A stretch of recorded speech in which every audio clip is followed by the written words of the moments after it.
Bueno, muchachos, ¿me están escuchando ya? Sí, profe. Sí, profe. Bueno, listo. Entonces, muchachos, infarto agudo de miocardio. El infarto agudo de miocardio puede ser de tipo 1, tipo 2, que son los que más se manejan en clínicas, hospitales y todos son los más manejables.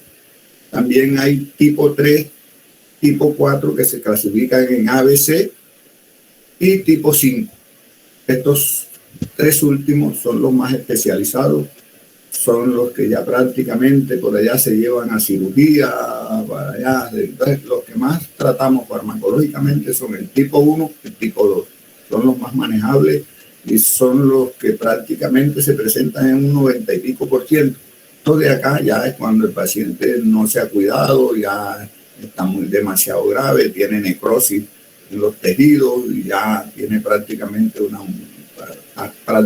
para el trasplante o para otras cosas más. Listo. Muchachos, aquí yo les estaba narrando un casito aquí, dice que aquí, por ejemplo, llaman a casa para un hombre de 61 años que comenzó a experimentar dolor en el pecho subesternal mientras peleaba Nieves. Califica el dolor como 8 en una escala de 1 a 10, o sea, un dolor de 8, la cerquita de 10 es intenso, un dolor opresivo, un dolor que molesta, que pone hasta sudar. Es ligeramente diaforético, el paciente está sudando, está eliminando electrolitos por la sudoración. Su presión arterial por lo general está en 154/88, su pulso es de 105 y su oximetría del pulso es 98 al área ambiente. No tiene historia médica en el pasado. Es un paciente prácticamente que está en etapa 1, etapa 2 de infarto agudo de miocardio. ¿Sí? Entonces vamos a tratar estos tipos de tipo 1, tipo 2 y tipo 3, tipo 4, tipo 5, infarto agudo de miocardio. Vamos a empezar con el infarto agudo al miocardio tipo 1, que es uno de los que más se presenta en la mayoría de los pacientes. Por lo general, aquí en este tipo de infarto hay una obstrucción por una placa ateromatosa, un trombo formado que no permite la circulación de la sangre para que lleve los nutrientes y el oxígeno a esta parte del corazón. Aquí tenemos un corazón, vamos a colocar el puntero para que se vea mejor. Aquí tenemos la zona donde está la obstrucción de la coronaria, rama derecha, que está la obstrucción, y este es el trombo que se ha formado, que al no permitir la irrigación de este músculo cardíaco aquí, se está produciendo aquí una isquemia, se va a producir un dolor, ¿sí? Porque hay poco flujo de sangre para acá, hay poca entrada de oxígeno y de nutrientes, entonces él empieza a doler, produce dolor, ¿sí? Es muy probable que ya aquí la placa ateromatosa se rompió y formó el trombo por acá, plaquetas y todo eso, entonces ya obstruyó el paso de la sangre. ¿Sí? Este es el infarto agudo de miocardio tipo 1. Muchachos, el infarto agudo de miocardio tipo 1 se puede presentar de dos formas. Cuando nosotros miramos el electrocardiograma, es el electrocardiograma. El normal es hasta donde está la rayita aquí, entonces tenemos, recuerden que yo les había dicho que tiene una onda P, la que está aquí primerita, pues viene el complejo QRS,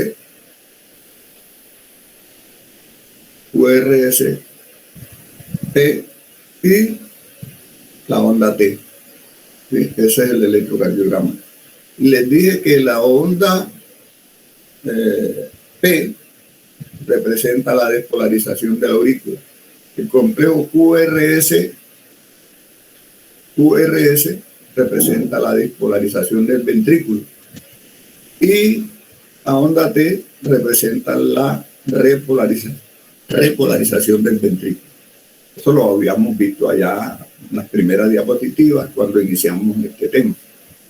Entonces, cuando se presenta el infarto agudo de miocardio tipo 1, puede estar 1, donde hay elevación del segmento ST. Y fíjense que aquí no hay elevación del segmento ST, el electrocardiograma donde está la fase esa apuntada normal. Entonces aquí lo que puede haber es que esto se quede aquí. No hay elevación del segmento, así se llama. Infarto agudo de miocardio sin elevación del segmento ST, así se llama eso. Y tenemos otro que es infarto agudo de miocardio con elevación del segmento ST. ¿Sí? Este es lo que llaman aquí el punto J, aquí entre QRST, aquí punto J, aquí vemos que no hay elevación del segmento y aquí sí hay elevación del segmento. Mire que el normal está punteado aquí para abajo, aquí, y aquí se elevó el segmento ST. Este que está aquí, el infarto agudo de miocardio con elevación del segmento ST, es el infarto clásico, es el que más se presenta. Este es el que más se presenta en la mayoría de los pacientes. Y se eleva el segmento ST y lo primero que le mandan al paciente es un electrocardiograma para ver si está elevado el segmento ST. Si está elevado el segmento ST, entonces le miden los niveles de troponina, un biomarcador que se eleva, es una proteína que se eleva. Recuerden que la troponina C es la que se une al calcio para transportarlo a la actina y la miosina. Ella se eleva cuando hay infarto agudo de miocardio. Se eleva. Y entonces un biomarcador que nos indica un examen diagnóstico de que si hay un infarto clásico, un infarto agudo de miocardio por obstrucción de los vasos sanguíneos de las coronarias por placas ateromatosas que se han formado, como se las presenté allá al principio. Esto va a presentar un paro isquémico, un dolor aquí aquí que se le extiende a la clavícula izquierda, al maxilar inferior y al brazo izquierdo. ¿Sí? El dolor fuerte. Hay poco flujo de sangre al miocardio, no llega oxígeno, no llega nutrientes, hay isquemia, entonces eso produce ese dolor típico de esto. Entonces aquí tenemos infarto agudo de miocardio tipo 1. Es así. Aquí están las coronarias con sus placas ateromatosas, sus trombos formados, ¿sí? Y ahí está obstruido el paso de la sangre. Listo. Infarto agudo de miocardio tipo 2, muchachos. El mecanismo que se presenta aquí es diferente al tipo 1. Aquí por lo general no hay una placa ateromatosa, no hay un trombo. Aquí lo que hay es un vasoespasmo coronario. Las coronarias se contraen por algún fenómeno, hay un espasmo coronario, se contrae y ahí está el vaso contraído. Aquí no hay placa ateromatosa, sino que es un vasoespasmo donde impide el flujo normal de sangre hacia el corazón y es necesario el control de ese vasoespasmo para que entre oxígeno y no se presenten esos dolores precordiales ahí. ¿Sí? Tipo 2, infarto agudo de miocardio, ¿sí? Tiene este tipo de ahí. Es otro mecanismo por el cual se baja el oxígeno que llega al miocardio. No se genera por placa ateromatosa, sino por muchos factores, como por ejemplo un vasoespasmo, de pronto alguna anemia severa, una falla respiratoria por disnea, por ejemplo, dificultad para respirar, no mete un oxígeno. Hasta el coronavirus parece que tiende a dar un poquito de ese dolor. Se genera poco oxígeno que llegue a la sangre y no llega al miocardio y se genera el infarto tipo 2. Este es otro mecanismo por el cual se presenta el infarto agudo del miocardio tipo 2. ¿Sí? Es otro de los infartos que también son manejables con medicamentos allá en clínica y hospitales. Infarto agudo de miocardio tipo 3, muchachos. Este es el que le llaman muerte súbita. Muerte súbita. Esto se da mucho en los deportistas cuando están empezando a calentar, a hacer, entonces a trotar, ¿no? Se presenta eso. Y el paciente cae, se desploma, cae al piso, prácticamente un infarto fulminante. Esto lo he visto yo en muchos pacientes, lo vi con el doctor Luis Consuegra, que estaba en la peluquería Marco Polo, tipo casi de 2 metros, así grueso. Era candidato a operación de corazón abierto para la siguiente semana. Cuando salió de la peluquería Marco Polo, subió las escaleras para entrar a la Olímpica, ¡pam!, cayó. Por lo general, en este infarto, lo que hay es un bloqueo del sistema nervioso simpático. Se frena la noradrenalina, la norepinefrina, se frenan y se dispara el parasimpático. El parasimpático con la acetilcolina, actuando en receptores M2 y M4 pares muscarínicos. Entonces se dispara el parasimpático, entonces el paciente se defeca. Recuerden que la acetilcolina pone al conejo a defecarse. Se orina, el paciente se orina, se defeca, se vuelve bradicárdico, ahí le estamos colocando la mano en el pecho, bradicárdico, la pupila se le contrae, suda, lágrima y paro cardíaco fulminante, muerte súbita. ¿Sí? Cae y se desploma. Aquí hay también, a estos pacientes, por lo general se les hace una necropsia que refleja por lo general alteración del electrocardiograma. ¿Sí? Ahí se hacen unos estudios por necropsia y se muestra que hubo un infarto agudo al miocardio tipo 3. ¿Sí? Bueno, una autopsia, una necropsia, etcétera, etcétera. Hasta ahí, ¿vamos bien?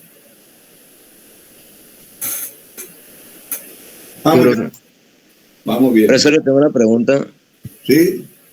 Si un paciente, por ejemplo, yo conozco un amigo, él por lo general cuando coge rabia, tiene emociones muy fuertes, presenta los síntomas, solamente que sin dolor en el maxilar inferior, solamente el dolor que se extiende desde la clavícula hasta el brazo izquierdo, solamente eso. Y pues falta de aliento y que los latidos son no tanto rápidos, sino que son muy fuertes. Ajá. Bueno, ese muchacho tiene que hacerse un control, irse a medirse la troponina C, hacerse un electrocardiograma para ver si ya tiene el segmento ST elevado o no lo tiene elevado, que se mida la troponina y es muy probable que esté propenso a un infarto agudo de miocardio. Entonces, la rabia, ¿qué está haciendo la rabia? Nosotros, ¿te acuerdan que hay unas personas reactivas tipo A, que son las que liberan noradrenalina, norepinefrina? Uno con la rabia, lo que suelta noradrenalina, eso, noradrenalina va a actuar sobre receptores beta 1 en corazón y lo acelera. Y en los vasos sanguíneos contrae los vasos, aumenta la presión. Eso agrava el tipo de infarto agudo de miocardio si ese paciente es obeso, tiene de pronto un riesgo cardiovascular, una placa ateromatosa, tiene... No, profesor, no es obeso, de hecho hace ejercicio con demasiada regularidad, casi diario. Por eso, pero él no es tan obeso, no es... No es obeso, para nada es obeso. Bueno, entonces es muy probable que también tenga un factor de riesgo por ahí que le está condicionando. Ahora, a veces el infarto agudo de miocardio se puede confundir con una osteocondritis. ¿Qué es una osteocondritis? Una osteocondritis es cuando las costillas, los músculos intercostales se maltratan con las costillas. Entonces eso genera aquí también un dolor que se llama osteocondritis. Otras veces se puede confundir con una gastritis. Al doctor Hasbun, que era colega de nosotros, y a Toño Torres. Toño Torres estaba con él en Sabana Larga, estaban tomando trago, le dio el dolor y comenzaron a darle solicitud toque. Eso me da un momentitico aquí para ver qué pasa aquí. Pero es un momentitico, ya hay que me están pasando algo aquí. Me voy a unir a ver que toque.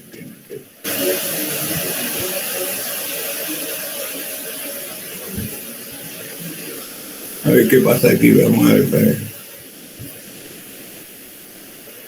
¿Cómo estás? Buenos días. Buenos días. Buenos días.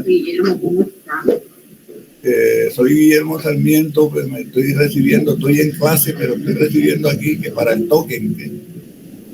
Muy bien. ¿Ah? ¿Qué hago? Buenos días. Buenos días. Ya qué pena que me tocó levantarme a cerrar la puerta. ¿Qué hago? Estoy en clase. ¿Está en clase? Sí. Estoy en clase. No, si quieres ahorita cuando termine la clase, de uno, nos podemos conectar. Y o vamos adelantando nosotros, Inge, no sé si te parece, y si necesitamos algún dato del profe, yo lo voy escribiendo por. Bueno, entonces yo minimizo aquí, bajo y me quedo acá. Bueno, listo. Entonces, bueno, entonces, muchachos, ¿están conectados? Sí, profe. Bueno, yo quité eso ahí. Ellos me están conectando y me están llamando de otro lado acá. Bueno, listo, muchachos. Entonces le estaba diciendo eso al compañero que dijo que esa persona cogía rabia. Cuando coge rabia, está estimulando el sistema nervioso simpático, está liberando noradrenalina, adrenalina. Esa adrenalina va a estimular receptores beta 1 en el corazón, lo va a acelerar, va a aumentar la presión, porque también actúan receptores alfa 1 en vasos sanguíneos, los contrae, se aumenta la presión, eso produce dolor también, porque al cerrarse los vasos no va a llegar suficiente oxígeno tampoco al corazón, y eso va a producir el dolor que se le genera a este compañero. Pero a ese compañero que es una persona tipo reactiva, si es amigo tuyo, adviértele que no coja rabia. Que no coja rabia, la rabia mata. Hay muchas personas de edad de 60 y pico, 65, 68, que han muerto de un infarto también por esas rabias que cogen. Hay que advertirle que también lo puede conllevar a un infarto agudo del miocardio. Ahí. ¿Sí? Profesor, por el tiene son 22. Son 22 años, por eso tiene que tener alguna condición, que se haga los exámenes, que se mida la troponina, sobre todo la troponina I, que es la inhibitoria, que se mida, que se haga un electrocardiograma para ver cómo está el cemento ST, ¿sí? Se haga todos los exámenes, ¿sí? Todos los exámenes, para que descarte el riesgo de un infarto agudo del miocardio. ¿Sí me entiende? Puede estar lo joven posible. Hay jóvenes que han muerto. Por ejemplo, te voy a decir una cosa. Yo vi morir a la orilla del mar a una muchacha de 25 años. Se había tomado 2 Viva 100S, que es el extracto de guaraná. Eso le produjo un infarto fulminante. Un extracto de guaraná. Muy probable que tu compañero le esté tomando eso también. No, él no toma bebidas energizantes. Bueno, entonces que no coja rabia, pues. Es la rabia la que le está dando eso. Ya, está disparando el simpático, está liberando noradrenalina, está aumentando la presión arterial, está acelerando el corazón, eso también produce dolor. Listo. ¿Aló? Sí, profesor, muchas gracias. ¿Quién habla por ahí? Andrés Moreno, profe. Moreno, espérate, voy a poner aquí. Moreno García Andrés Camilo. Listo. Sí, Andrés, puede ser eso, ¿viste? Entonces le recomiendo que se haga el examen, que se mide a la troponina, que se haga un electrocardiograma y que se hagan los exámenes respectivos de laboratorio, hemograma, cómo está la función renal también, ¿sí? Que los riñones también, una insuficiencia renal también puede estar, y eso da en los jóvenes. En los jóvenes. Él no es deportista, ¿no? Sí, profesor. Bueno, cuando se agita mucho no se cansa, no se... ¿Ah? Por lo general, cuando hace actividad física, o sea, a veces le da, pero a veces no sé, es muy raro que le dé, básicamente le da más que todo así cuando está tranquilo y una emoción fuerte y le empieza a dar, o a veces hasta le empieza a dar de la nada, pero sí le ha dado varias veces incluso antes de jugar o durante el juego. Bueno, listo, que se haga su examen, listo, para que evite un infarto fulminante. Listo, vamos entonces para los otros tipos de infarto, que son el tipo 4A, ¿sí? Que está asociado con intervención percutánea coronaria, ¿sí?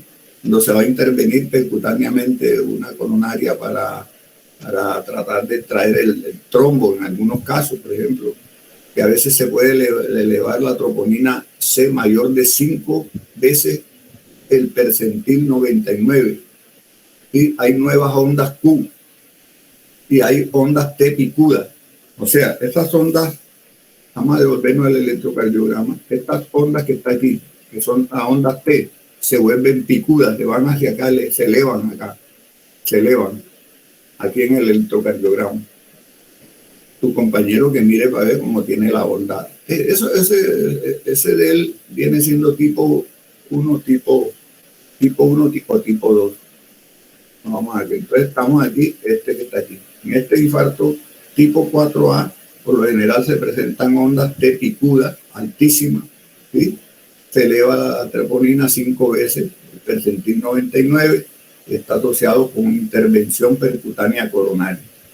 El tipo 4B y 4C se asocia con trombosis de stent coronario, cuando le han colocado a la persona un stent, ¿sí? Y de pronto hubo una reestenosis. El stent se llenó otra vez de placas ateromatosas. ¿Sí? También está asociado con una reestenosis, otra vez después de haber puesto el stent, ahorita vamos a ver qué es un stent.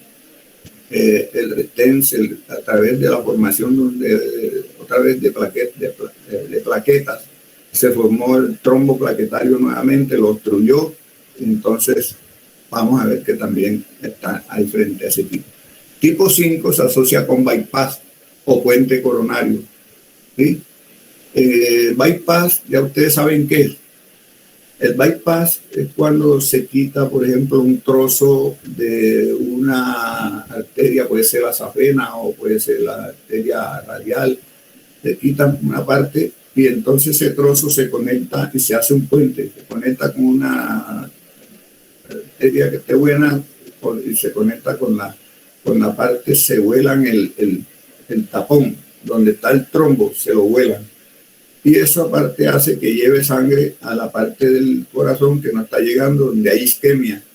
Aquí está otro, por ejemplo, aquí lo cogieron de la aorta, hicieron la conexión en la aorta y la pusieron en la rama izquierda, aquí está en la rama derecha. Es la rama izquierda de la coronaria y esta es la rama derecha. Entonces se vuelan el trombo y este es el famoso puente o bypass, puente coronario. Aquí por lo general hay una elevación de la troponina mayor de 10 veces el percentil 99. ¿Sí? Está la troponina C elevada también. Entonces, este es el infarto tipo 5, que por lo general son especializados, son ya cuando están haciendo esas intervenciones y cosas así. Ya el paciente está, mejor dicho, en la fase más profunda, ya están proceso más especializado, más de cardiología para allá. ¿Sí? Esos son los tipos de infartos que se pueden estar presentando en estos pacientes. Muchachos, ¿cuáles son los biomarcadores que se pueden medir cuando hay infarto de miocardio? Los biomarcadores son la troponina I, que es la troponina inhibitoria que relaja el miocardio y evita que se contraiga a todo tiempo. Esta troponina se eleva también en el percentil 99. Esta troponina es la troponina inhibitoria y evita que el miocardio se contraiga todo el tiempo y se eleva frente a un infarto agudo de miocardio durante las primeras 2 horas. Aquí tienen cómo se va elevando. Aquí está representando aquí en este trabajo de estudio.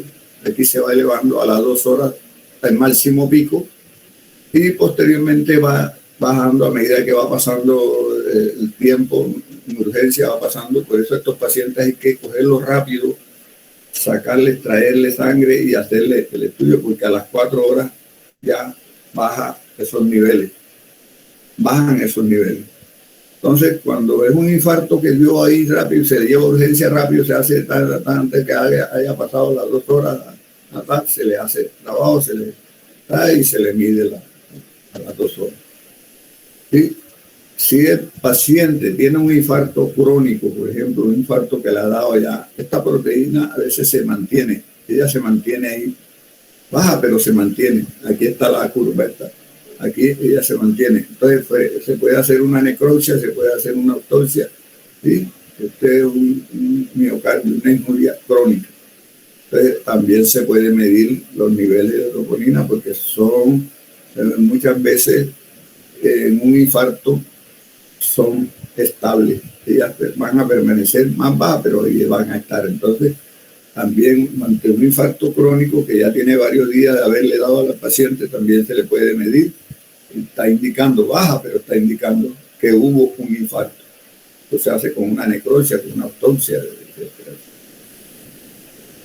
Bueno, muchachos. Hay otros tipos, aquí cuando se hace el electrocardiograma, frente a un infarto de este tipo, miren que hay elevación del segmento ST. Aquí está el registro, el electrocardiograma, aquí está elevación del segmento ST. Elevación, el punto J. ¿Sí? La elevación. Entonces este es el electrocardiograma que nos está indicando que hubo un infarto agudo del miocardio. Muchachos, se puede medir la troponina C, la troponina I, pero también hay otras proteínas que se miden, que se pueden medir, que es la CPK-MB, que también se puede medir en tejidos cerebrales y pulmonares, con los pulmones. También está la CPK-MB en tejido cardíaco, está la CPK-MM, músculo estriado, y también está la CPK total, que se mide en músculo cuando hay rhabdomiólisis, por ejemplo. La rhabdomiólisis no es más que daño muscular, daño el músculo a veces se puede podrir, etc. Algunos medicamentos como las estatinas, por utilización por mucho tiempo, pueden producir rhabdomiólisis. Hay que tener mucho cuidado con las estatinas, ¿vieron? La gente que comienza a tomar que atorvastatina 40 miligramos, que porque de pronto tienen colesterol, para controlarse el colesterol. Hay gente que abusa. Comienzan a tomar atorvastatina arbitrariamente, o sea, automedican, se automedican. Yo me tomé atorvastatina porque me la mandaron una vez que pensaron que tenían colesterol más o menos elevado, un poquitito. Me tomé como por una semana, 15 días y ya no paré eso por evitar que se me produjera una rhabdomiólisis. Listo. ¿Qué es la CPK, muchachos? Es una proteinfosfoquinasa. Es una proteína fosforiladora que activa muchos de estos procesos de contracción muscular y se elevan en el hígado, o se elaboran en el hígado y se elevan ante un infarto agudo de miocardio. Entonces, los biomarcadores para diagnosticar infarto agudo de miocardio son estos: la troponina I y la CPK.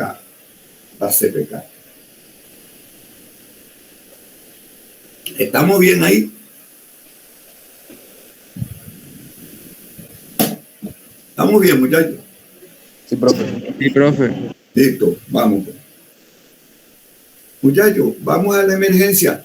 Se le presentó el infarto agudo de miocardio al familiar. Ustedes, ningún familiar le ha dado infarto agudo de miocardio, nada más el compañero que tiene el amigo joven ahí, que hay que cuidarlo, que le recomiendo que se haga todos los exámenes antes de que vaya a morir tan joven. Que se haga los exámenes y que descarte eso, Pronto tiene un problema valvular, ¿sí? La válvula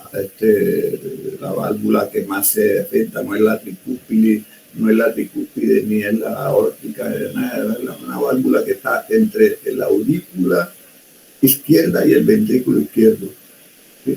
Esa válvula que está ahí es la que más la cambian, es la mitral, es la que más cambian. Colocan una prótesis ahí, ¿tá? Que no vaya a tener un problema valvular o de pronto una cardiopatía congénita. Muchachos, que uno nace con eso también. A veces tiene unos soplos y también hay que mirar al compañero que no vaya a tener una cardiopatía congénita. En nombre del Padre, del Hijo y del Espíritu Santo. Amén. Vamos para urgencia, muchachos. En urgencia, muchachos, es la atención del infarto agudo al miocardio. Es la atención.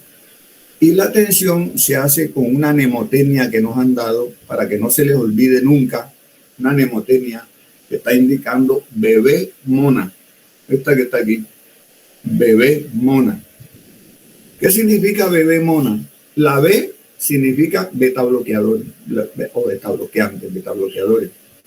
La E significa estatina. La B significa bloqueantes del factor P2Y12, que son los antiagregantes plaquetarios como el clopidogrel, la ticlopidina, ticagrelol, prasugrel, cangrugel. ¿Sí? Ya vamos por la E, sería estatina. ¿Sí? La M, morfina. La O, oxígeno. La N, nitrógeno, nitrato. Y la A, aspirina. Muchachos, este es el tratamiento que se le da consecutivamente al paciente cuando llegue. Los beta bloqueadores, recuerden aquí la fórmula que dice presión arterial es igual al gasto cardíaco por la resistencia vascular periférica. Los beta bloqueadores regulan la frecuencia cardíaca, evitan el consumo de oxígeno por el miocardio, regulan la contractilidad cardíaca. Entonces, favorecen, ayudan al corazón, los beta bloqueadores. Se le da la doble antiagregación plaquetaria, que es aspirina más, vamos a poner que sea el que más se le da es el clopidogrel, que es el que está en el post. Pero este se debe dar nada más durante un año. Ya después de un año no sirve. Entonces se le va a mantener, sí, la aspirina de por vida. Entonces la doble antiagregación plaquetaria se le da a estos pacientes. Bloqueantes del P2Y12 y la aspirina, que es bloqueante de la ciclooxigenasa.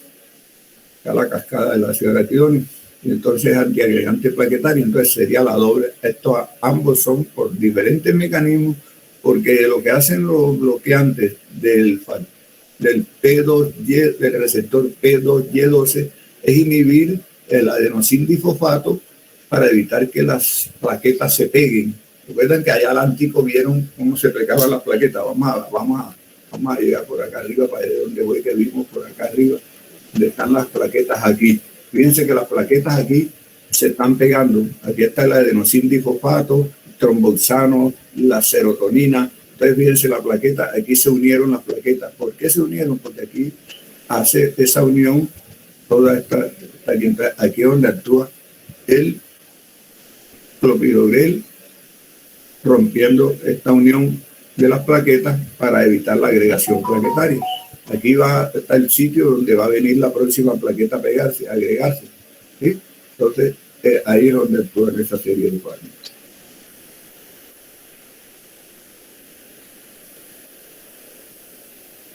Vamos por acá. Vamos por aquí. Muchachos, a esos pacientes se les da estatina, atorvastatina, 40 miligramos. ¿Para qué? Para evitar la formación de la placa ateromatosa. ¿Sí? Recuerden que las estatinas son hipolipemiantes, bloquean el colesterol malo, ¿sí? Lo bloquean para que se siga formando la placa ateromatosa. La morfina, porque recuerden el casito que les mostré allá, que prácticamente produce un dolor de 8 en la escala de 1 a 10, es un dolor intenso, opresivo, fuerte, que pone a sudar a la persona y a respirar con dificultad. Entonces, la morfina, que es un opioide, hay que tener mucho cuidado también las dosis que hay que dar, porque también pueden producir estreñimiento, porque tienen receptores en el tracto gastrointestinal y enlentecen o ralentecen el intestino y se ponen los pacientes con estreñimiento. Entonces, la morfina para el dolor frente a un infarto está indicada. El oxígeno, siempre y cuando la saturación de oxígeno esté en menos de 90. Si la saturación de oxígeno está en 98, no hay que administrar oxígeno. No hay que colocarle oxígeno porque puede ser peligroso. Más bien hay que dejarlo al aire ambiente. ¿Sí? Los nitratos, como la nitroglicerina, por ejemplo, tableta de 0,3 a 0,4, 0,6 miligramos, sublingual, dilatan las coronarias, hacen que fluya más la sangre, entre y lleven oxígeno allá donde está la zona sin oxígeno. ¿Sí? Entonces tenemos 1, 2, 3, 4, 5, 6, 7 fármacos que cuando el paciente llega a urgencia lo tratan con esa serie de fármacos que están aquí. Le hacen monitoreo, están pendientes de la función renal y de todo eso, pero estos son el bebé mona.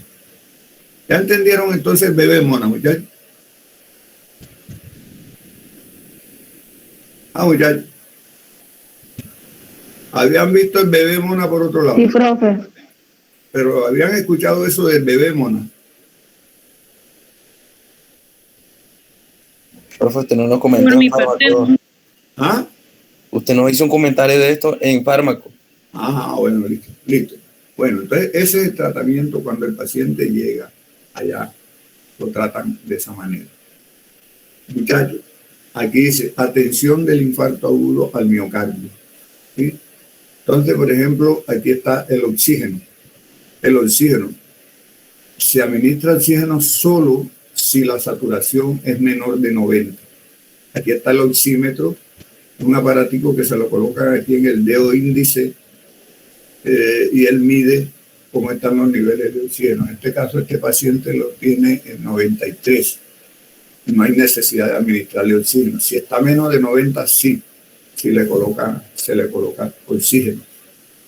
Algunos pacientes que tienen la saturación en 95, 98, muchas veces le colocan la bala de oxígeno, pero sin dispararla, es para evitar, porque algunos familiares se molestan, de pronto el paciente muere y entonces van a decir, oye, que no le colocaron oxígeno, y vienen a demandar y a fregar. Listo.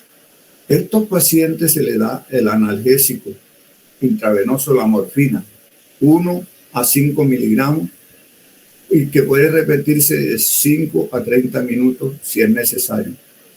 ¿Sí? Si es razonable, y se presenta el dolor isquémico intenso, entonces hay que seguir administrándosela con mucho cuidado, el analgésico, la morfina.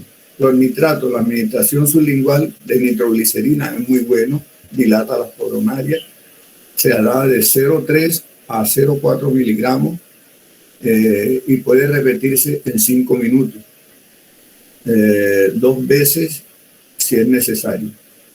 ¿Sí? Eso sí, es una angina inestable, le quita el dolor. Cuando hay isquemia por dolor, se le da nitroglicerina intravenosa. Si hay isquemia persistente, falla cardíaca o hipertensión. Los beta bloqueadores, ¿sí? Se le da una vía oral durante 24 horas de haber llegado ahí. El carvedilol es uno de los beta bloqueadores selectivos que se le da mucho a estos pacientes, y tiene que ser un beta bloqueador selectivo para evitar bloquear los receptores beta 2 en bronquios y así de esa manera contraer más los bronquios. Entonces no se usa propranolol ni un beta bloqueador que sea no selectivo. Tiene que ser un fármaco selectivo como el carvedilol. ¿Sí? El carvedilol bloquea tanto receptores alfa como beta. Los calcio antagonistas, bloqueantes de canales de calcio, por lo general se prefieren los no dihidropiridínicos, ¿sí? Como el diltiazem, verapamilo, ¿sí? Lo que son ni modipino ni trendipino se pueden utilizar ahí, ¿sí? Estos calcioantagonistas, bloquear los canales de calcio, dilatan las arterias también y ayudan a que fluya mejor la sangre y llegue el oxígeno. Como hay trombos coronarios, los antiagregantes plaquetarios como la aspirina, la doble antiagregación, se le da aspirina, dosis de 162 a 325 miligramos, 81 a 325 miligramos día, y el inhibidor del receptor P2Y12, que es clopidogrel o ticagrelor. La doble antiagregación plaquetaria, buenísima ahí. A algunos pacientes se les da anticoagulante, como enoxaparina, por ejemplo, que le da un poquito de anticoagulación. Y entonces las estatinas también están indicadas ahí, solamente que hay que estar pendiente de la función renal. Las estatinas que más se utilizan, aquí está la torvastatina, 40 a 80 miligramos o 20 a 40 miligramos. Las rosuvastatina, ¿sí? Son reguladoras del colesterol para manejar el colesterol. Creo que es el HDL el malo, o el LDL. El LDL es el malo. Bueno, y en algunos pacientes, muchachos, para evitar el remodelado cardíaco se le da IECA, enalapril, por ejemplo, 20 miligramos. ¿Sí? Esto evita que haya una vasoconstricción, porque que se produzca menos angiotensina, y de esa manera también se va a mejorar la contractilidad cardíaca, se evita el daño del ventrículo izquierdo. Entonces, este es una atención también del infarto agudo de miocardio muy bueno, un seguimiento farmacoterapéutico que se le hace a estos pacientes cuando sobre todo hay elevación del segmento ST y cuando hay de pronto baja de oxígeno, la saturación de oxígeno se baja, entonces hay que colocarle oxígeno. Si no es necesario el oxígeno, porque la saturación está mayor de 90, entonces no se la aplica. Muchachos, alivio de la hipoxemia. Hay una diferencia entre hipoxemia e hipoxia. Hipoxemia es falta de oxígeno en la sangre. Y la hipoxia es falta de oxígeno en los músculos o en órganos, ¿sí? Ya en los tejidos. Entonces, aquí vamos a aliviar la hipoxemia. ¿Y cómo la vamos a aliviar? Solo si la saturación de oxígeno está menor de 90. ¿Sí? Está indicada la administración de oxígeno si está la hipoxemia, la saturación de oxígeno por debajo de 90. Y si la presión, la hipoxia, está menos de 60, o sea, si en los tejidos la falta de oxígeno está menos de 60. Quiere que hay hipoxia e hipoxemia. Pero para que vean la diferencia, a algunos pacientes se les coloca, por ejemplo, el dispositivo en la nariz, ya la tubo ese pero algunas veces la saturación de oxígeno está bien, pero no disparan la bala, pero es simplemente para calmar a los familiares, para que crean que se le está administrando. Porque miren que este paciente tiene 98, no necesita el oxígeno. El oxímetro le dio 98, no necesita el oxígeno. Entonces, le colocan ahí para que el familiar crea que le están metiendo oxígeno. Pero en realidad no hay ningún oxígeno. Ahí dice, no se recomienda administrar sistémicamente oxígeno a un paciente con saturación de oxígeno mayor o igual a 90. Ya esto está aquí evidenciado en estos trabajos, en el artículo 64, la referencia 66, está documentado. Aquí está la clase, hay evidencia de que esto es así. Debe considerarse la administración de un opiáceo, más o menos, si el dolor es fuerte, morfina, ¿sí? Con un aumento gradual de la dosis para aliviar el dolor, evitar, por ejemplo, para evitar también la adicción o el estreñimiento. Entonces, administración cuidadosa. Se considera administrar tranquilizantes si estos pacientes por lo general se ponen nerviosos se pone nervioso, entonces hay que tranquilizarlo. La benzodiazepina, como el alprazolam, es buenísimo para evitar la ansiedad. Todos estos fármacos tienen evidencia de que sí se pueden aplicar, ¿sí? Aplicar en estos tipos de pacientes. Ahorita vamos Doctor, dice el paciente tiene una sensibilidad a las benzodiazepinas. que si el paciente es hipersensible a la benzodiazepina. Ajá. Bueno, en este caso se le está dando la benzodiazepina que más se recomienda aquí es el alprazolam. El alprazolam. Si el paciente es hipersensible a la benzodiazepina, habrá que buscar un tranquilizante. Yo pienso que puede ser un antidepresivo tricíclico. ¿Sí? Amitriptilina, tranilcipromina. ¿Sí? Hay que buscar uno, hacerle la prueba si es alérgico a la benzodiazepina, como el alprazolam o el diazepam. Pronto no es alérgico a una misma benzodiazepina, a otro tipo de los mismos grupos, pero que de pronto no sea alérgico a otro de los fármacos benzodiazepínicos. Hay que hay alprazolam, diazepam. ¿Cuáles otros hay ahí? Mencióname otro, pues. El escitalopram no es uno, profesor. Lorazepam. Hay pacientes que no son tan alérgicos al lorazepam. ¿Cuál es el que tú me dices?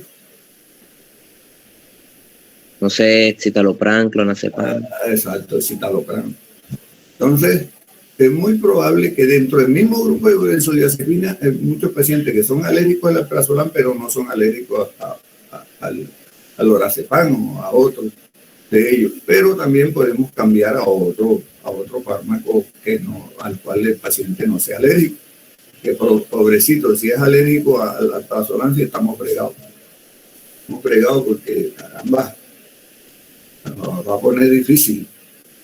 Porque aquí, dentro del esquema que recomiendan el New York England, es precisamente el alprazolam. Pero vamos a ver, ahora adelantico vamos a ver. Muchachos, alivio de la hipoxemia. Este estudio, publicado en el New England Journal de Medicina, dice que si el paciente no tiene la saturación de oxígeno baja, no se recomienda la oxigenación, la aplicación del oxígeno. Entonces, aquí se ha demostrado que si el paciente, esta curva nos está indicando que un paciente en el ambiente está mejor que con el tratamiento con oxígeno, si la saturación de oxígeno está en 98, está normal. Si la saturación de oxígeno está normal, es mejor dejarlo con el aire ambiental y no meterle oxígeno, porque mire, con el oxígeno lo que le puede afectar, hay mayor riesgo aquí está. ¿Sí? Entonces, la oxigenoterapia, un paciente que no esté hipoxémico, no es recomendable. Mejor hacer un simulacro ahí para que los familiares crean que se le está metiendo oxígeno. No hay diferencia significativa entre los pacientes que reciben oxígeno por tratamiento y los que reciben oxígeno al ambiente si no está paciente hipoxémico, si no hay hipoxemia. ¿Sí? Es mejor dejarlo al aire ambiente. Esto lo está reportando aquí este trabajo. Así concluyó este trabajo. Listo. Entonces, esto es evidencias que hay. Un trabajo publicado en el 2017. Son los fármacos que alivian el dolor, la ansiedad y la relajación de esfínteres. Muchachos, aquí está la morfina. Morfina, 10 miligramos por mililitro viene en esta ampolla para aliviar el dolor que está en 8. Recuerden que en la escala de 8, un dolor fuerte. Entonces, la morfina, ¿sí? O el tramadol, si el paciente de pronto tiene problemas con la morfina, vamos con el tramadol. Estos son opioides.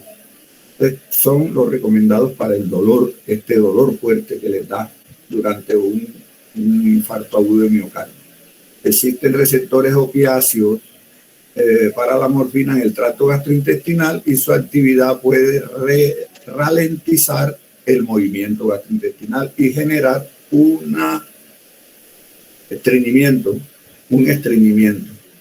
endurecer el bolo fecal, porque a veces disminuye el peristaltismo intestinal, el bolo fecal se vuelve duro. Entonces hay que administrarle bisacodyl, el Dulcodan, es lo que más le recomiendan para relajar los esfínteres y el paciente puede ensuciar mejor.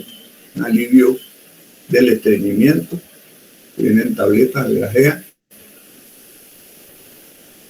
Y el que se le recomienda, muchachos, la benzodiazepina que se recomienda es el alprazolam 0,25 miligramos.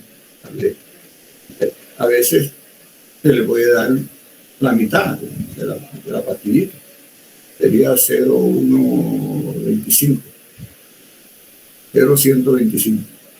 Entonces, ojo con los pacientes ancianos que se pueden caer, ¿sí? Porque les puede producir mareo, le dispara el sistema nervioso simpático, la noradrenalina, norepinefrina, y le altera la presión ortostática, y es posible que si se le está dando este fármaco, deben dejarlo quieto, sentado o acostadito, mientras se le consume, mientras lo metaboliza.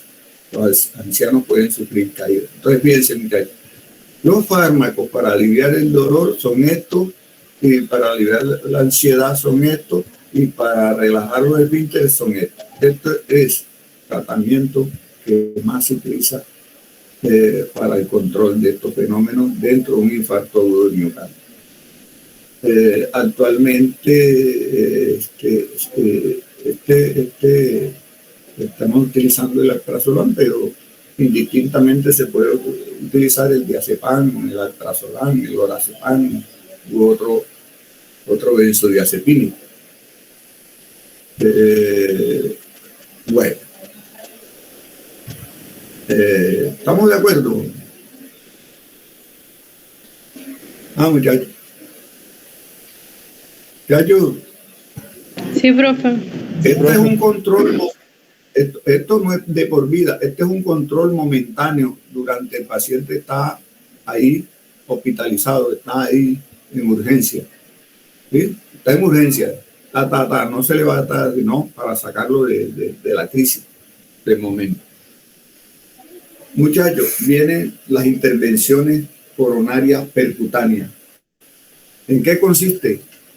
Consiste en lo siguiente, ya se le está haciendo al paciente todos los exámenes, se le hace una arteriografía, como una radiografía donde en un computador están mostrando el trombo aquí, pero ¿cómo lo hacen? A ese paciente la vía de entrada del catéter puede ser por la safena, la arteria safena, o puede ser por la radial, arteria radial.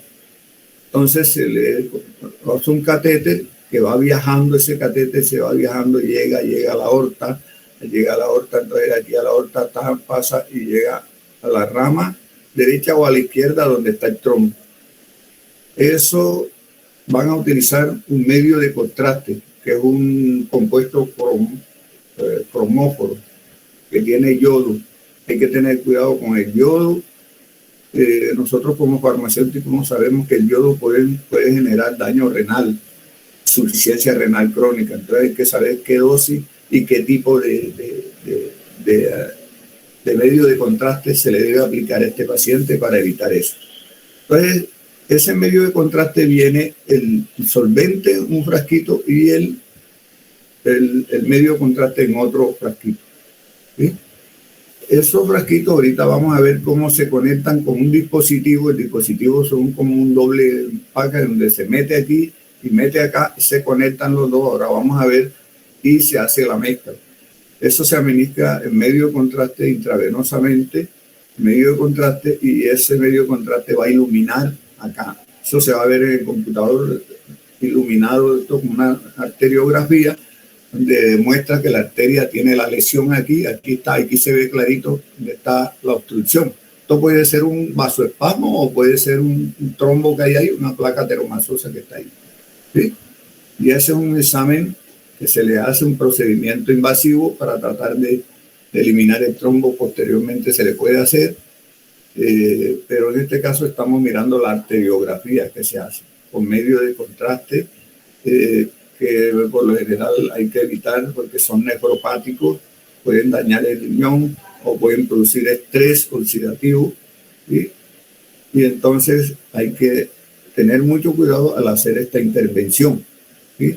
Las reacciones adversas de esos medios de contraste puede ser daño renal, nefropatía por estrés oxidativo, insuficiencia renal aguda, insuficiencia renal crónica. Hay que hacer muchas estrategias preventivas para evitar el daño por estos medios de contraste. Por eso hay que buscar el más ideal, el menos concentrado y el que mejor tolere el paciente. ¿Sí? Es un procedimiento que se hace. Vamos a ver. Fíjense que este es un artículo 2020.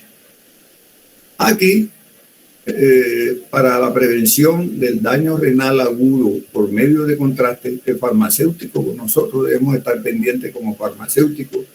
Si estamos ahí, de pronto el paciente está en urgencia, nosotros podemos estar ahí. Este es otro artículo publicado en el New England Journal de Medicina. Están los diferentes medios de contraste, los de alta osmolaridad, los de baja osmolaridad, los isoosmolares. ¿Sí? Sí, entonces, los que más se utilizan son estos que están aquí, el yopamirol. Pero el yopamirol, recuerden que hay pacientes que son alérgicos a estos fármacos también. Son alérgicos, entonces muchas veces los preparan, le ponen un corticoide, le ponen una dexametasona o algo para evitar que se dispare, para inmunosuprimir y evitar que se dispare. Ellos hacen su mecanismo, ellos hacen su trabajo para buscan el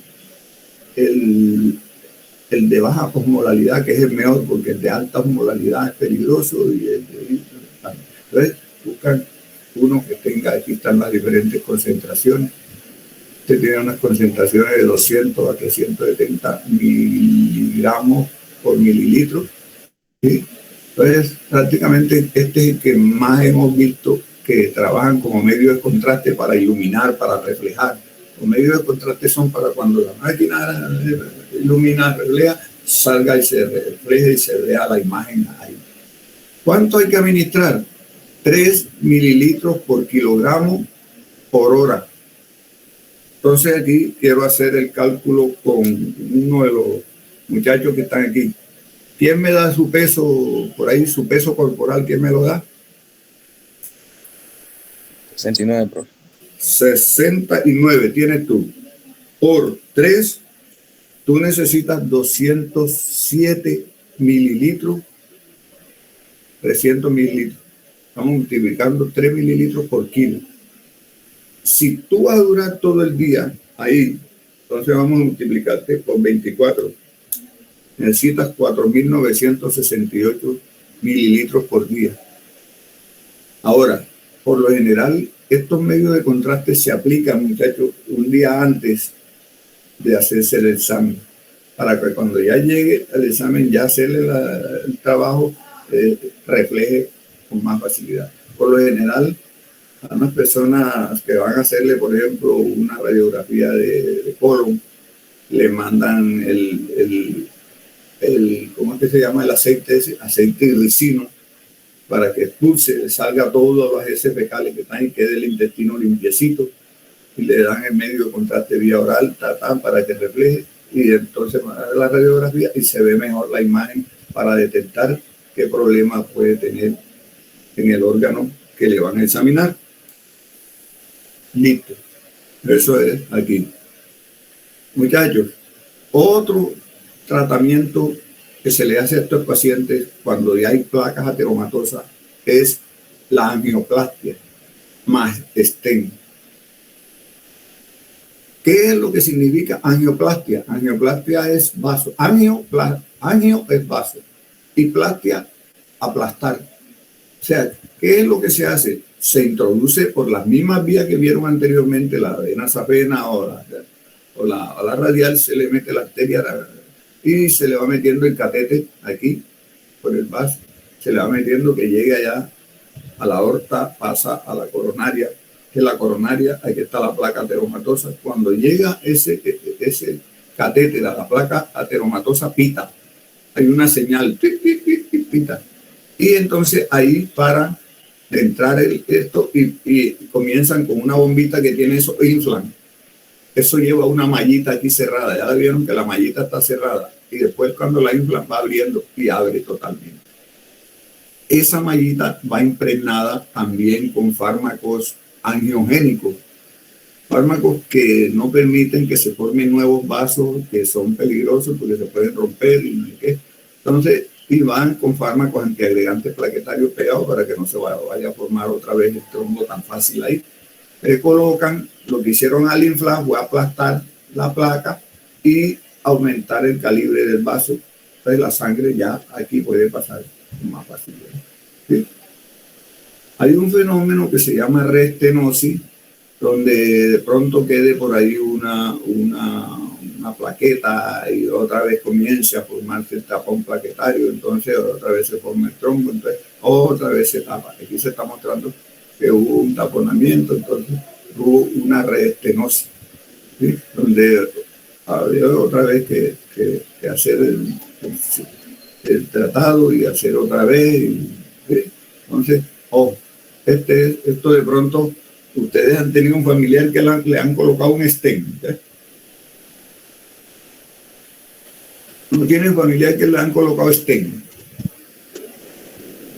Yo sí tengo. Yo conozco, no. Bueno, ustedes tienen un profesor que es el profesor Oscar de Castro. El profesor Oscar le colocaron un stent y a los 7 años le tuvieron que hacer mantenimiento porque le repitió otro infartico. No se lo llevó de una porque no fue infarto fulminante, no fue muerte súbita. Entonces, que contó con la suerte de que había un ángel, un cardiólogo berraco, que le preguntó si él tenía stent. Sí, entonces le hicieron una radiografía y vieron que el stent estaba para mantenimiento. Los stent se le hace mantenimiento entre los 6 a 7 años. Entonces, le sacaron el stent a Oscar, le hicieron mantenimiento y le pusieron un stent nuevo. Ahí está Oscar de Castro, ya lleva como 4 años más de vida. Pero no contó con la misma suerte Gabriel Carrillo Hernández, un tío mío, un tío porque se crió allá con mi papá, no es que sea un tío ahí, se crió ahí con nosotros, como un hermano. Y el hombre le colocaron un stent, le hicieron operación de corazón abierto, le colocaron el stent. A los 6 años le repitió el preinfarto. Entonces, lo hospitalizaron, pero no le hicieron mantenimiento de stent, nada, se murió. Murió hospitalizado como a los 3 días, no le hicieron. Pero si yo me hubiese enterado en esa época que esos stent había que hacerle mantenimiento, yo le hubiese dicho al cardiólogo, hombre, mire, ¿por qué no hace esto? Pero lo de Oscar fue posterior. Lo del mantenimiento de Oscar fue posterior a lo de Gabriel Carrillo Hernández. Entonces, por eso yo no sabía de eso, yo no soy cardiólogo, pero yo le hubiese recomendado a los cardiólogos, hombre, mire señores, ven acá, ¿y por qué no le hacen cambio, mantenimiento al stent? Él tiene stent, ¿por qué no se lo...? Él se hubiese salvado, como se salvó Oscar de Castro. Aunque nadie se salva, muchachos, nadie se salva. Hubo un señor que le pegaron un tiro a un hijo en mi pueblo, duró 15 días hospitalizado. Cuando salió, se salió, le dijeron, hombre Medardo, se salvó Toño. Y dice Medardo, nadie se salva, fue que lo aplazaron. Es verdad, todos nos vamos a morir, tarde o temprano, pero nos vamos a morir. En el nombre del Padre, del Hijo y del Espíritu Santo, amén. La noche casi que me muero. Estaba como débil, como yo no sé qué tenía anoche, me estaba dando como mareito. No sé qué sería, yo le eché la culpa, fue como una sopa grasosa que me comí. Me medí la presión porque aquí tengo el tensiómetro. Tengo un tensiómetro digital. ¿Ya lo están viendo? ¿Lo están viendo, verdad? Sí, profe. Mírenlo, tensiómetro, yo me mido y le mido a la familia. Este habla. Hunde uno, lo coloca el brazalete aquí, hunde el botón aquí, el mismo da todo, presiona y todo. Cómprense uno y lo tienen allá. Entonces, yo tengo mi... Entonces, muchachos, hay que estar pendiente de este tipo de patología. Bueno, muchachos, miren, antiagregación plaquetaria y anticoagulación. Muchachos, siempre está recomendada la doble antiagregación plaquetaria, la aspirina y el clopidogrel, que es el que está en el plan obligatorio de salud. Dicen que es mejor el prasugrel, porque no es un profármaco, este es un profármaco. Recuerden que los profármacos actúan en enzimas, la CYP4A o 3A4, CYP3A4. Y entonces, ¿qué pasa? Que cuando se dan con inhibidores de la bomba de protones, ¿sí? ¿Cuáles son los inhibidores de la bomba de protones? ¿Cuáles son los inhibidores de la bomba de protones? Profesor, no sería, no sé, el omeprazol. Omeprazol, lansoprazol, esomeprazol, eso. Los inhibidores de bomba de protones, entonces inhiben la enzima. Como este es un profármaco, entonces ya no se va a poder convertir a fármaco. En cambio, el prasugrel es un fármaco, no es profármaco. Entonces es un fármaco que prácticamente no va a sufrir de tantas iteraciones, es más rápido el prasugrel, pero como no está en el post, es este que está aquí, no está en el post, entonces por eso no lo mandan. Pero hay familiares que ya saben que este es mejor que aquel, porque este es un fármaco y este es un profármaco, entonces ellos mismos compran para sus familiares este de acá, para que se lo den la doble antiagregación con aspirina. Aspirina inhibe la ciclooxigenasa y este inhibe el receptor P2Y12. ¿Sí? Entonces, tienen diferentes mecanismos de acción, pero la doble antiagregación plaquetaria es buenísima. Recuerden, muchachos, que la formación de la placa ateromatosa es un proceso inflamatorio. Entonces, muchas veces a estos pacientes les recomiendan anticuerpos monoclonales que inhiben la inflamación, quitan la inflamación, como el lepticibatida, el axicimab, tirobifan. ¿Sí? Tirobifan libera muchas veces el estén y lo desinflama y evita que se tape. Y un medicamento que inhibe el factor de necrosis tumoral. Se utiliza de 25 microgramos por kilogramo durante 3 minutos intravenoso. Un fármaco muy bueno también. También se puede utilizar la anticoagulación, enoxaparina, ¿sí? Enoxaparina, ¿sí? O algunos de los fármacos nuevos como el rivaroxaban, por ejemplo. Entonces, es la antiagregación plaquetaria y la anticoagulación se recomienda también. Aquí tenemos, por ejemplo, el prasugrel, el clopidogrel, el ticagrelor, el cangrelor, el linogrel. Fíjate, hay 1, 2, 3, 4, 5 fármacos que inhiben el receptor 2P12. Bueno, aquí están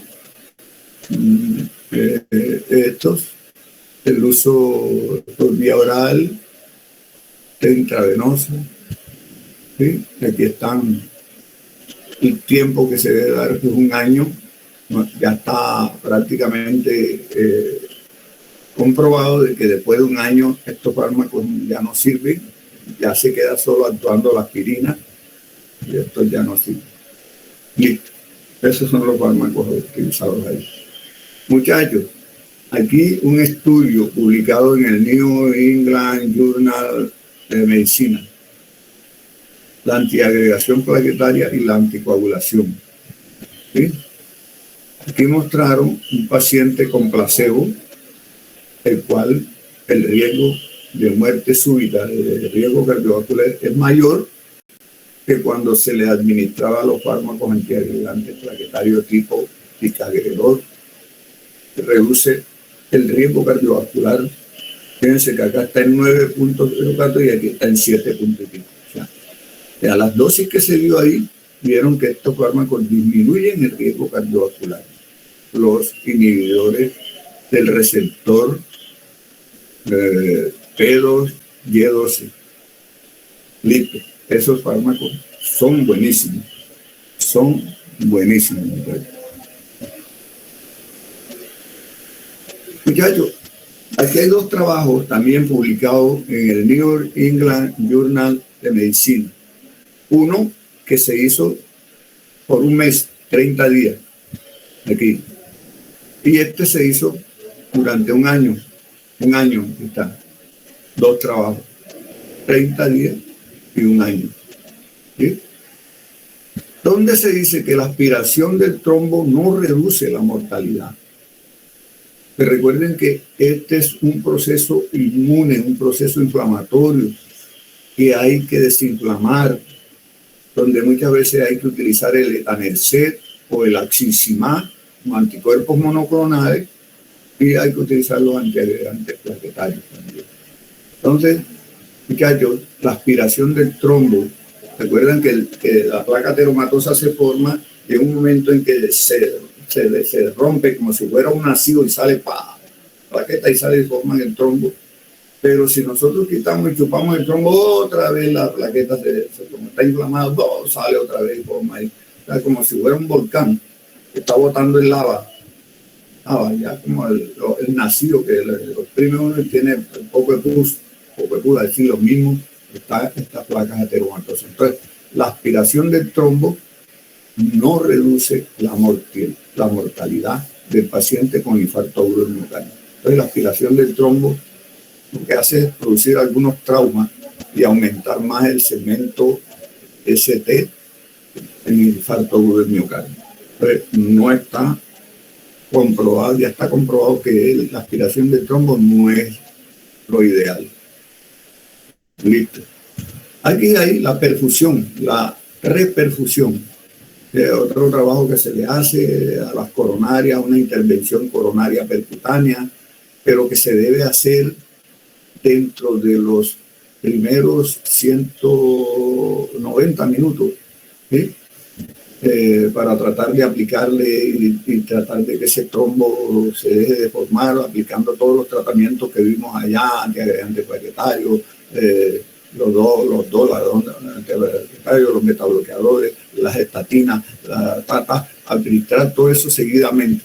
Si el trombo, muchachos, lo dejamos pasar de más de 120 minutos, se puede formar lo que se llama la fibrina, un trombo ya duro, compacto, que ya es como una piedrota, donde ya todos estos fármacos, antiagregantes plaquetarios, ya estos fármacos como la atorvastatina ya no sirven. Entonces hay que buscar qué tipo de fármacos que rompan ese coágulo que se formó, ese trombo que se formó duro, que son los fibrinolíticos. Hay que buscar la fibrinólisis.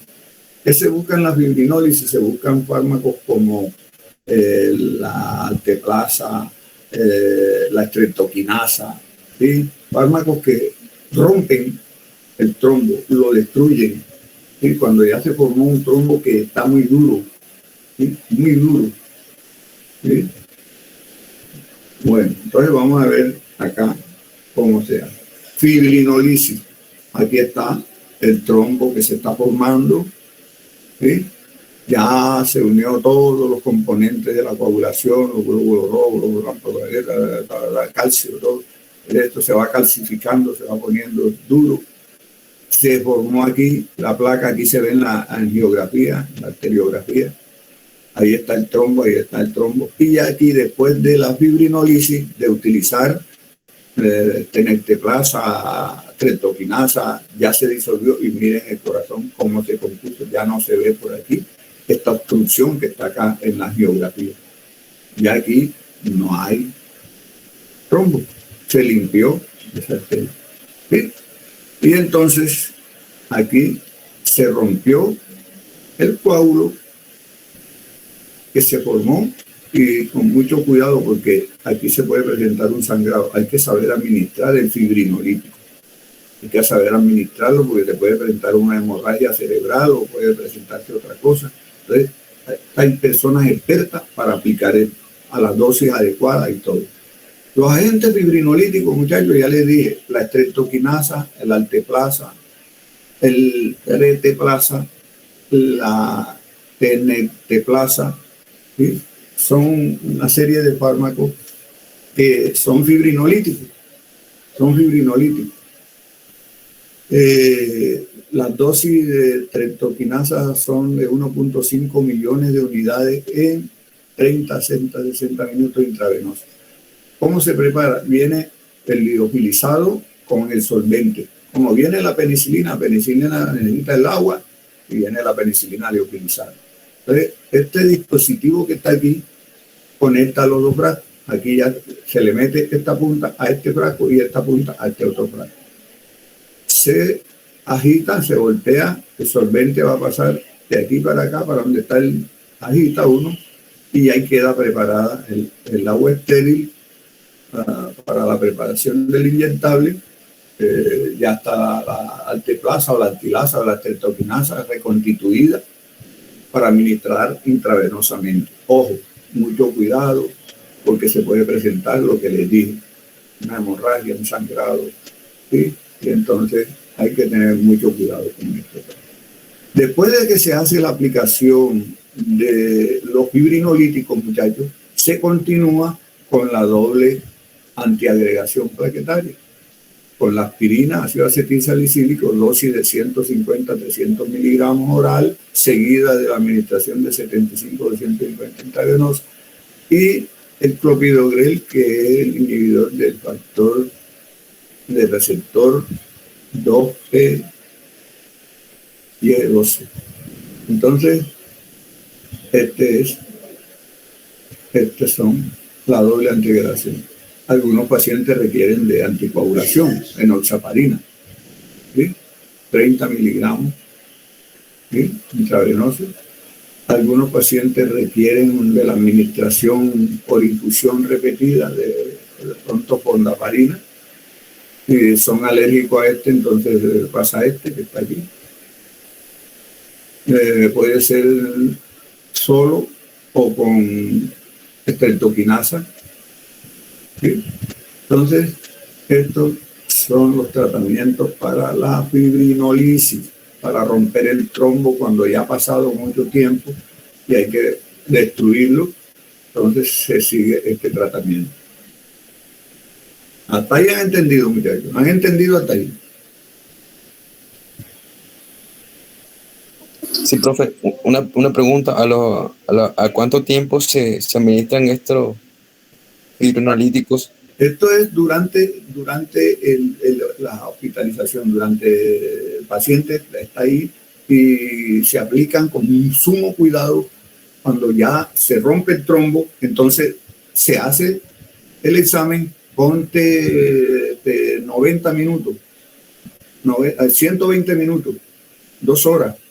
Entonces, a las 3 horas se hace otra vez la angiografía y se mira si el trombo desapareció. Aquí en este caso está formado y aquí desapareció. Entonces, a las 3 horas más o menos ya dicen, ya se rompió el trombo, no hubo hemorragia, no hubo esto. Vamos a tenerlo y vamos a dejarlo quieto, no vamos a administrar ahora. Si ven que todavía quedó algo, le meten otro poquito, dosis menores, pero le meten otro poquito, pero le meten la anticoagulación, que ya la anticoagulación puede servir ahí. Es por eso que meten la anticoagulación. Entonces, romper el coágulo que se forma con mucho cuidado para evitar un sangrado, ¿sí? Un sangrado intracraneano. Entonces, más o menos... Profe, sí. Una pregunta, o sea que una persona que maneje que tenga la plaqueta constantemente baja, es prohibido hacerlo por lo de los trombos y esos. Que tenga las plaquetas bajas. Ajá. Que tenga una hemofilia, por ejemplo. Exactamente. Sí, por eso, frente a una hemofilia, no creo que se estén, porque que las plaquetas son las que tratan de formar el trombo. Si las plaquetas están bajas, no creo que haya tendencia a que se forme un trombo con rapidez. ¿Sí? Entonces, Las plaquetas, tú sabes que son la agregación plaquetaria es una de las que interviene de primero, después se va uniendo otros componentes más hasta formar la placa. Eso tiene un alrededor de 90 a 120 minutos. A las 2 horas más o menos está ya elevada la troponina, está indicando. Entonces, si dejamos pasar tanto tiempo, se puede poner eso duro y eso, pero no. Los pacientes que tienen hemofilia prácticamente no se les hace este trabajo así. Se diagnostica la hemofilia y se trata de regular las plaquetas de otra manera, pero no paquetes plaquetarios. ¿Sí? ¿Qué pasó por ahí? ¿Aló? ¿Todo bien? Sí, sí, señor. Bueno, listo. Vamos, muchachos, acá para ver qué viene por aquí. Entonces, la fibrinolisis, según este trabajo publicado aquí, este trabajo también publicado, ha demostrado que la fibrinolisis, comparada con placebo, es buena, disminuye el riesgo cardiovascular. Fíjense, está la gráfica de la fibrinolisis bajando y aquí está paciente con placebo. ¿Sí? Entonces, este es un estudio, un randomizado que se hizo también, estudio donde prácticamente la causa de muerte, que es el tapón de fibrina, no mata siempre y cuando lo rompamos. Entonces, la fibrinolisis va a disminuir el riesgo cardiovascular, va a disminuir la muerte súbita. Hay que hacer la angiografía. Muchachos, ya salimos de la urgencia, sale el paciente para la sala de hospitalización, lo suben a cama, ya salió de la unidad de cuidados intensivos o de urgencia y se lo llevan entonces para el hospital. No lo botan todavía para la casa porque no lo mandan para la casa porque todavía está en riesgo. El tratamiento durante la hospitalización se sigue con la doble antidegradación plaquetaria, pero está la aspirina y está el clopidogrel. Estas son las mismas dosis que están allá, pero hay que estar pendiente de cómo está la función renal. Recuerden la fórmula de Croscow-Gower que les di por allá. Están pendientes de cómo está. Si hay una insuficiencia, hay una función renal normal, o si hay una insuficiencia renal grado 1 o 3, o si que donde, por ejemplo, la tasa de filtración glomerular está entre 30 mililitros por minuto. Se mira si hay una enfermedad renal crónica de grado 4 o si hay una enfermedad renal crónica grado 5, que es la más complicada, donde la tasa de filtración glomerular es menos de 15 mililitros por minuto. Entonces, aquí ya en la hospitalización ahí se están haciendo la prueba de función renal para poder hacer el tratamiento y seguir dando el tratamiento, porque los riñones son los responsables de eliminar toda esta serie de fármacos que se están dando. Se sigue con la doble antiagregación y se vigila la función renal. Se sigue con la enoxaparina, 1 miligramo kilogramo subcutáneo. La fondaparinol, o sea, también aquí se tienen que ver los anticuerpos monoclonales para desinflamar, y aquí se sigue con este tratamiento para tratar de llevar el paciente otra vez a la normalidad, a sacarlo de esa crisis. Este es el tratamiento que se da durante la hospitalización.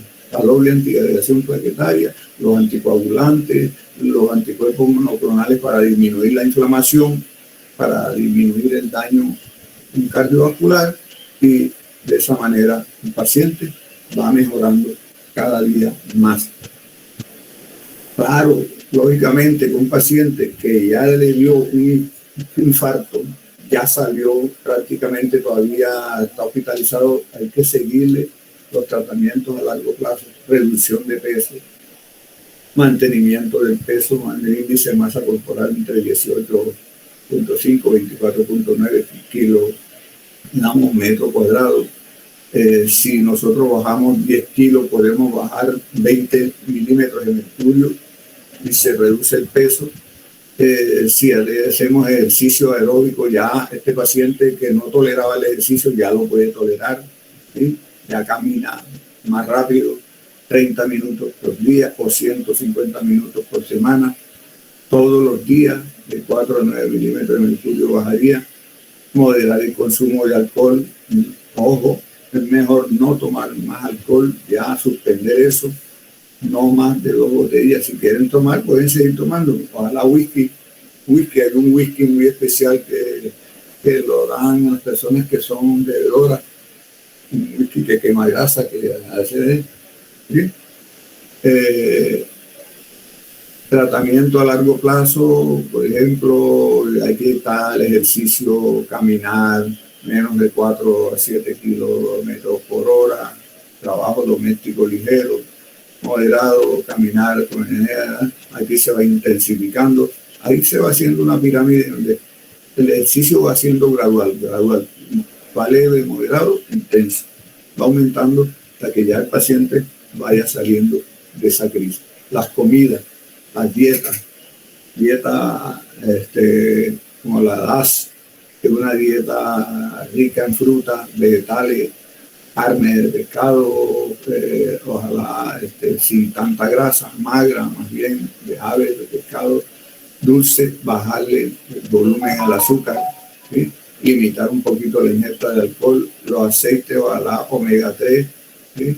Omega 3, aceites vegetales muy buenos, que no sean ácidos grasos poliinsaturados, porque sean ácidos grasos poliinsaturados que se convierten menos al colesterol, los cereales, la legumbre, poca sal, bajarle el consumo de sal, ya que la sal puede producir retención de líquido, no consumir tanta leche con lácteos, si la leche va a ser deslactosada, ¿sí? Que los nutrientes estén frescos, que no estén podridos. Entonces la dieta, si nosotros seguimos esta dieta, podemos bajar hasta de 8 a 14 milímetros de mercurio en la presión y reducir el sodio de 2 a 8 milímetros de mercurio. Tratamiento a largo plazo, muchachos. Aquí hay un tratamiento, ya les dije, que los inhibidores del receptor P2Y12 como el clopidogrel nada más son efectivos durante un año. Ya después de un año se ha demostrado que no sirve. Sigue actuando en la aspirina, que sí debe ser devolvida. No desesperarse. El paciente no debe desesperarse. Si le mandaron una aspirina, es una sola. No le vaya a tomar 2 o 3, porque le puede producir una úlcera, un sangrado oculto, y se puede morir como se murió Ricardo Angulo. Está indicado el tratamiento antiagregante plaquetario, dosis de aspirina baja, ¿sí? Eso está indicado, aquí está la clase, ¿ya? Están los niveles de evidencia, todo esto está recomendado, todo esto en las evidencias está aquí, ¿sí? Todo esto, pacientes con riesgo de hemorragia gastrointestinales, se recomienda combinar los inhibidores de la bomba de protones con los fármacos antiagregantes plaquetarios, o la doble antiagregación plaquetaria, Lo último aquí, por ejemplo, no se recomienda usar el ticagrelor o el prasugrel como parte del tratamiento antitrombótico triple con asa y anticoagulante. Eso no se recomienda. No hay evidencia de que se utilice combinado anticoagulante, antiagregante plaquetario y la doble antiagregación. Ojo, mucho cuidado porque debe venir un sangrado. Listo, esto lo da la guía y ahí se lo está diciendo la guía que ellos mismos usan, los mismos cardiólogos. Muchachos, dejémoslo hasta ahí. Son las 10:15. Les voy a robar 15 minutos para bañarme porque tengo que irme ahora. Una clase que tengo a las 12 presencial, mientras me arreglo y eso. Entonces no sé si tienen alguna pregunta o si llegaron algunos de los que no llegaron Castro. Profesor, yo tengo una pregunta. Échale. El parcial va a ser el próximo lunes, ¿verdad? Con Sí. todo lo que hemos dado. Sí. Y esta última... Profe, entonces empiece porque Usted va a compartir. Ustedes no quieren que esto último. No quieren. Vamos a ver qué hemos visto nosotros. Nosotros vimos la inducción, vimos generalidades, vimos hipertensión arterial, síndrome coronario agudo, que es lo que estábamos viendo aquí. Entonces, primera parte y segunda parte. Yo pienso que si entra todo no hay problema, porque esta es la primera y segunda parte. Vamos a meter estas dos, ya les mando la diapositiva enseguida y o ya ustedes no tienen la diapositiva, no. ¿Ah? No se asusten por el examen. El examen. Estas últimas diapositivas. Sí. Porque es el mismo síndrome coronario agudo que empezamos la semana pasada, el lunes pasado. Este ya era la segunda parte. Es cortico. Entonces vamos a dejarlo hasta aquí, en parcial. ¿Ah? Bueno, vamos a ver la lista. ¿Quién está el apellido? Apellido Castro Carrillo John. Sí. Listo. Ya. ¿Ah? ¿Quién otro está por ahí? Uribe, profe. Uribe Sierra Nelver. Listo, ya te quité la falla. ¿Quién más está por ahí? No vino Garcés Salgado. No tenía luz. Núñez Armesto. Nada más faltaron dos. Nada más. Listo. Bueno, muchachos, les deseo una feliz Navidad, un próspero año nuevo. Muchas gracias, profe. Bueno, muchachos, que estén bien. Espero que esto les haya servido, que de pronto ayuden a un familiar que tenga algo por allá, etcétera, etcétera. Bueno, Bueno, profesor, cuídese mucho, yo que esté bien. igualmente. Gracias.